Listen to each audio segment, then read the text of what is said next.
Shout sana kwamba umeendelea kusalia na DTV Zone Online Channel kwa ajili ya kuwa channel yako ya kwanza kwa ajili ya kukupa taarifa za kiburudani, lakini pia kwa taarifa nyingi za kimichezo. Sasa taarifa ambayo yakupasa nikufikishia kwa siku ya leo ni taarifa ambayo inamhusisha Konde Boy ama Harmonize kwa jina lingine watu wengi upenda kumuita kama Konde mmoja ambaye anawakilisha, lakini pia ni miongoni mwa wasanii ambao wanapeperusha vyema bendera ya muziki wa Bongo Flava kwa hapa nyumbani Tanzania. Sasa siku ya leo amevunja ukimya kwa sababu kuna safari yake ambayo watu wengi walikuwa wanamnenea kuhusiana na swala zima la upande wa kisiasa, kwamba kwenye swala la muziki tayari tunamfahamu na kazi zake tunazifahamu, lakini je, kwenye upande wa siasa tafiti? Lakini kupitia post yake ambayo amechapisha kwenye ukurasa wake wa Instagram siku ya leo, Harmonize ameeleza kwamba hawezi kugombea.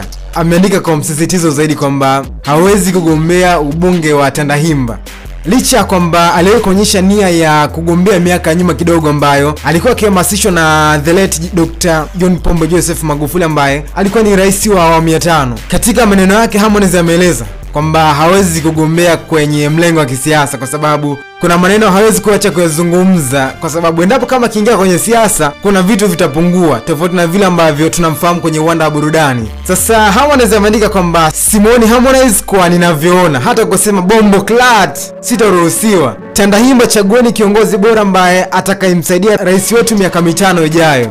I'm hungry for the Grammy and more success. Hiyo ni kauli ambayo ameiandika katika ukurasa wake wa Instagram Harmonize na siku ya leo kwamba bado ana ndoto na kuchukua Grammy, lakini kwenye upande wa kisiasa tumuache au tumtue, si ndio? Sasa nikuulize tu kwamba kwa sasa huu unafuatilia DTV Zone Online Channel kwamba tumchukulie Harmonize kama msanii ambaye anayekwepa jukumu la kisiasa au kama mtu mwenye hekima ambaye anatambua nafasi yake sahihi? Maswali ni mawili. Lakini pia katika kizazi hiki cha sasa hivi, ukijaribu kuzungumza wasanii 5 ambao wana ushawishi mkubwa, hauwezi kuacha kumzungumzia Konde Boy, manake Harmonize, Makonde kutokea Tandahimba. Hii hapa ni DTV Zone Online Channel. Usiache tu kubonyeza alama kengele ili kwa kwanza kuendelea kupata taarifa zetu zote kupitia hapa DTV Zone Online Channel.